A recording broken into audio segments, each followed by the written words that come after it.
मध्य प्रदेश पटवारी previous year paper को हम यहाँ पे हल कर रहे हैं। आप वीडियो पर बने रहिएगा और देखिएगा किस तरह से मध्य प्रदेश पटवारी के प्रीवियस ईयर पेपर के मैथ वाले पोर्शन को हम हल करके बता रहे हैं। निरंतर बने रहिएगा जिससे हम आसानी से इस तरह के सवाल को हल कर पाएँ, जिससे आपको सहूलियत हो सके और हमें भी सहूलियत होता रहे। देखिएगा, महत्तम 4 अंक की संख्या जो कि पूर्ण वर्ग है, क्या है? अब यहाँ पे 4 अंक की संख्या है जो कि पूर्ण वर्ग है। यहाँ पे खाली जगह पर क्या लिखना है कि वो कौन-सी संख्या है जो पूर्ण वर्ग है। तो सबसे पहले 4 अंक की बड़ी से बड़ी संख्या लिखेंगे, महत्तम कह रहा है, तो बड़ी से बड़ी संख्या लिखेंगे तो देखिए 1, 2, 3, 4, 9999 हो जाएगा। 4 अंक की बड़ी से बड़ी संख्या जो पूर्ण वर्ग होगा, तो 9999 किसी तरह से वर्ग नहीं है।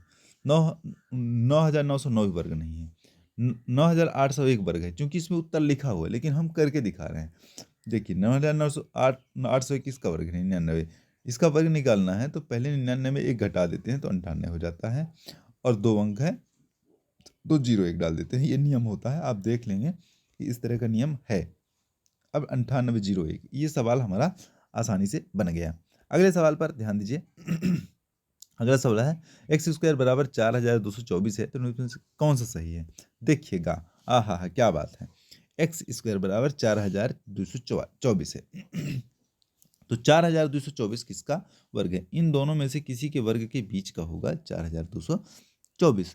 तो देखिए, अगर 65 का वर्ग निकालते हैं ना, सब में एक में 65 है, 25 है, पहले ऑप्शन को पकड़ते हैं, 65 का वर्ग निकालते हैं, तो इसमें 5 का गुणा 25 हो जाएगा, देख दिए, और 6 में 7 का गुणा करेंगे, किसमें? 6 में 7 का गुणा करेंगे, ये वाले 6 जो है ना, इसमें 7 का गुणा कर देंगे, तो 6 सत्ते 42, कितना हो जाएगा? 4225। देखिए 4224 है, तो मतलब 65 से छोटा होगा, तो 65 से छोटा वाला कौन सा ऑप्शन है इसमें? 65 से छोटा वाला ये वाला ऑप्शन है।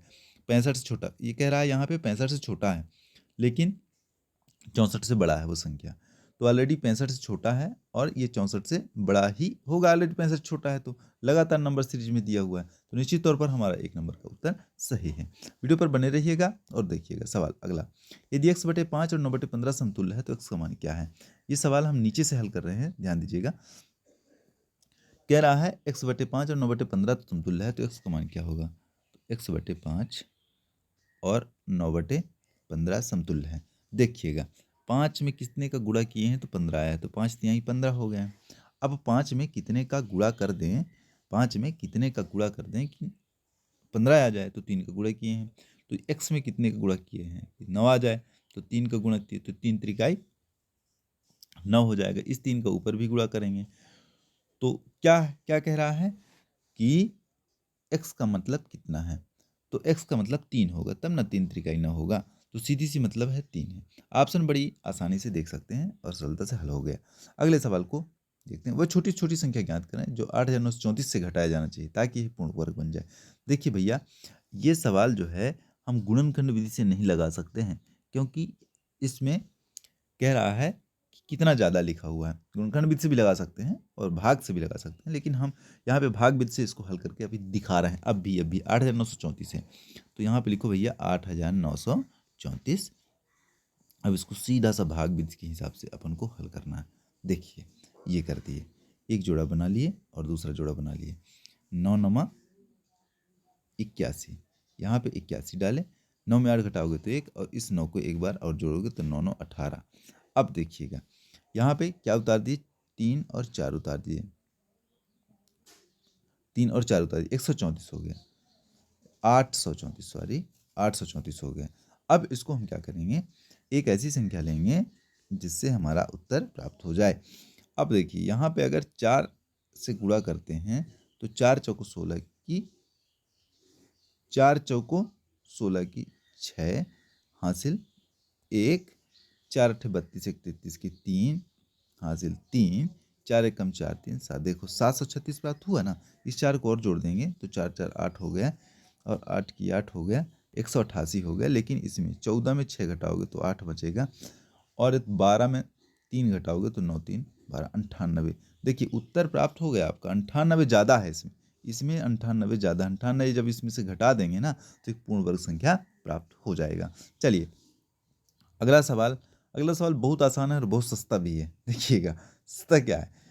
पीतल की एक कृति में जस्ता तांबा का अनुपात 4:5 है और इस प्रकार की 180 किलोग्राम की एक कृति में जस्ता की मात्रा क्या होगी। तो सीधी सी बात है, अपन 4:5 जो अनुपात है उसको जोड़ लेंगे। तो 4:5 कितना हो जाएगा, 9 हो जाएगा। अब 9 नीचे रहेगा, किसके, 4 के नीचे, और किससे गुना करेंगे, 180 से गुणा कर देंगे, 180 से। तो 9 दूना 18, मतलब 20 नंबर 180, 20 चौको 100, 20 चौको 80, मतलब क्या हो जाएगा, 80। ये 20 है, ध्यान दीजिएगा, ये 20 है। तो कितना उत्तर हो गया हमारा, 80 हो गया। ये सवाल धक्का-धक मारते रहो। विवाह के समय एक पति और पत्नी की अवस्था 24 वर्ष थी। अब सवाल देखिए बबुआ, 24 वर्ष थे। 7 वर्ष पश्चात पति और पत्नी की अवस्था 22 वर्ष। इस समय पुत्र की आयु क्या है, देखिए ये सवाल में नोट लगा हुआ है पेपर में, व्यापम ने नोट लगा के रखा है। For this question discrepancy is found is questions answer, so this question is ignored for all candidates। सारे कैंडिडेट जो है इस क्वेश्चन को इग्नोर किए हैं। इसका सही उत्तर कोई भी कैंडिडेट नहीं बता पाया है, इसलिए हम भी इसके सही उत्तर नहीं बता पाएंगे। चलिए आगे के सवाल पर। 48 पुरुष 48 पुरुष एक खाई को 20 दिनों में खोद सकते हैं, तो 15 दिन में इस पुरुष को खोदने में कितने पुरुष लग सकते हैं, इस खाई को खोदने में कितने पुरुष। इसके लिए सूत्र है भैया m1 d1 बराबर m2 d2। 48 पुरुष, कितने पुरुष, 48 पुरुष, कितने दिन में, 20 दिन में, बराबर 48 पुरुष 20 दिन में। ये वाला काम तो हुआ। अब कितना है, 15 दिन में कितने पुरुष खो सकते हैं, कितने दिन में, 15 दिन में, कितने पुरुष। तो यहाँ पे क्या लिखोगे, d2 लिख दोगे। तो 15, 3 पच्चे 15, 4 पंचे 20 हो जाएगा। 16 तिहाई 48, 16 तिहाई 48। अब देखिए आ गया d2 बराबर 16 चौको 64। अब ये जो उत्तर आपका प्राप्त हुआ है 64, ये महत्वपूर्ण का है। देखिए ये आपका चौथे नंबर का उत्तर है। इस तरह के सवाल को हल करते रहिए और पेपर सॉल्यूशन करेंगे तभी तो बनेगा। हालांकि मैथ के पोर्शन कुछ बदला नहीं है पटवारी की परीक्षा में, सिर्फ सामान्य प्रबंधन का एक नया चीज जुड़ा हुआ है इसमें, आप देखिएगा। दोस्तों अब अगले सवाल की ओर चलेंगे और सवाल जो लिखा हुआ है, मेरा चचेरा भाई मेरी आयु का दुगना है। अब सवाल मस्त है। मस्त क्या है, मेरा चचेरा भाई है। क्या कह रहा है, मेरा चचेरा भाई, मेरा चचेरा भाई मेरी आयु का दुगना है। देखिएगा ये मैं हो गया और इधर चचेरा हो गया। मेरा चचेरा भाई जो है मेरी आयु का दुगना है। तो यहाँ पे सब जितना भी आयु लिखा हुआ है ऑप्शन में, ये सब मेरी आयु है। देखिए 19, 20, 21, 22। अब देखिए 19 को अगर डबल करते हैं तो 38 होता है, लेकिन इनका जो कह रहा है सवाल अंतर, यदि हमारी आयु की मध्य अंतर 20 वर्ष का है तो इनके अंतर मध्य अंतर 20 का नहीं हो रहा है, 19 का हो रहा है। जिसमें 20 का अंतर हो जाएगा वही सही उत्तर है। अब दूसरा ऑप्शन देख लो, 20, यहाँ 20 लिख गया, 20 का डबल 40 हो जाएगा। अब जब 40 हो गया तो 40 में 20 घटाओगे तो 20, तो अंतर तो मिल गया हमारा, तो हमारा सही उत्तर मिल गया 20 में। चलिए अगला सवाल की ओर। अगला सवाल है हमारे पास, एक स्कूटर चालक ने अपनी यात्रा 6 घंटे में पूर्ण की। उसने आधी दूरी को 60 किलोमीटर प्रति घंटा और शेष आधी दूरी को 90 किलोमीटर प्रति घंटा में पूर्ण किया। तय की गई दूरी क्या है। तो भैया इसके लिए एक चीज करना पड़ेगा, टाइम बराबर दूरी बटे 4। तो बबुआ टाइम कितना है, तो लिखोगे टी बराबर डी बटे यस। अब डी बटे यस दो प्रकार का, इसको दो भागों में बांट दिया है। तो करो, टाइम कितना है 6 घंटे, तो 6 बराबर डी कितना है हमारे पास डी है, पहले डी बटे 2 करोगे और कितना 60 किलोमीटर प्रति घंटा की दूरी, तो 60 कर दोगे, फिर धन पुनः डी बटे 2 करोगे। भैया समय बराबर दूरी, ये दूरी पहला अब बटे चाल, तो दूरी तो डी बटे 2 हो गया और चाल कितना है यहाँ पे 90 भी हो गया। ये भी काम कर लो। तो देखिएगा ये 45 बचेगा, 30 बचेगा ये, तो लिखोगे 60 गुणे 90, 60 गुणे 90, ये तो लिखोगे। अब 60 का गुणा डी बटे 2 से करोगे 30 बचेगा, 30 डी धन 90 का गुणा डी बटे 2 से करोगे तो 45 डी। देखिएगा ये 30 डी धन 45 डी बराबर 6। अब ये 6 हो गया, तो अब इसको हल करेंगे तो कितना मिलेगा हमको उत्तर। वीडियो पर बने रहिएगा ध्यान से। 9 छक्का 54, 6 गुणे 5400। तो भैया यहाँ पे अपन क्या कर लेते हैं, 6 गुणे 5400 कर लेते हैं। हम जब 6 गुणे 5400 करेंगे तो बिल्कुल सरलता से हल होगा। देखिएगा 6 गुणे 5400 बराबर, दोनों को जोड़ोगे 30 और 45 को जोड़ेंगे तो कितना हो जाएगा, 75 हो जाएगा। कितना हो जाएगा, 75 हो जाएगा, 75D होगा। अब 75D तो कितना बचेगा, 15 पना 75। देखिए अब बड़ी आसानी से इसको हल करेंगे। अब 75 को यानी D बराबर 6 गुणे 5400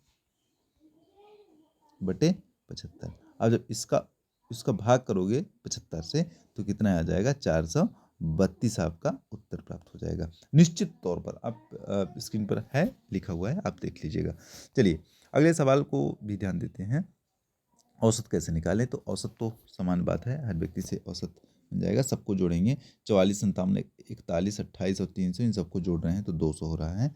और 200 में संख्या कितनी है, 1 2 3 4 5, 5 है तो 5 चौको 20, 40, इसका औसत 40 प्राप्त हो रहा है। यही आपका उत्तर है। अगले सवाल की ओर भी ध्यान देते हैं। क्या कह रहा है, 0.013 का वर्ग क्या है, तो अपन को वर्ग निकालना है 0.013 का।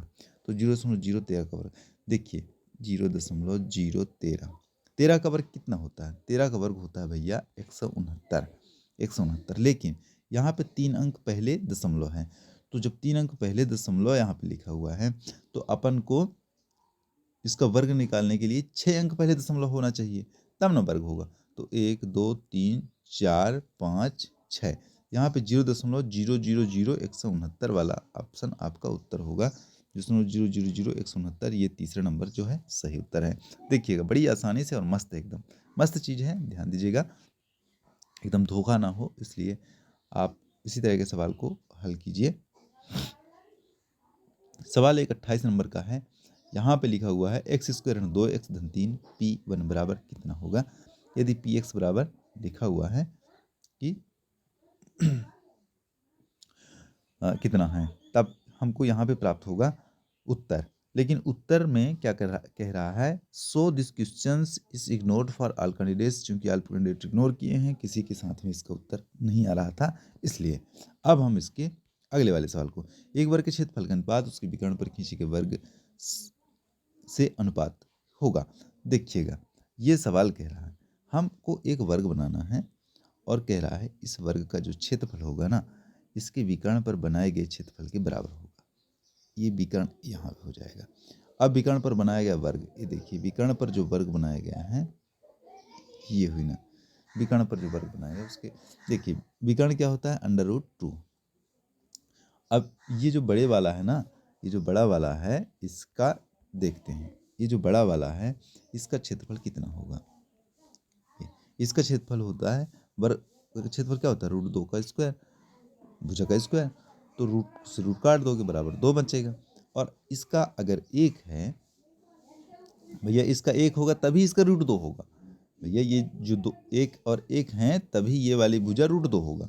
अब हमको 1 का वर्ग निकालना है तो 1 का वर्ग बराबर 1, तो मतलब 1:2 जो है उत्तर आपका सही हो गया। देखिएगा बड़ी आसानी से और बड़ी मस्त तरीके से इसको हल कर रहे हैं, एकदम मज़ेदार चीज़ है। देखिएगा अगला सवाल क्या है, 64 घाते ऋण 2/6, तो भैया लिखा है 64 घाते ऋण 2/6 लिखा है, इसको हमको हल करना है।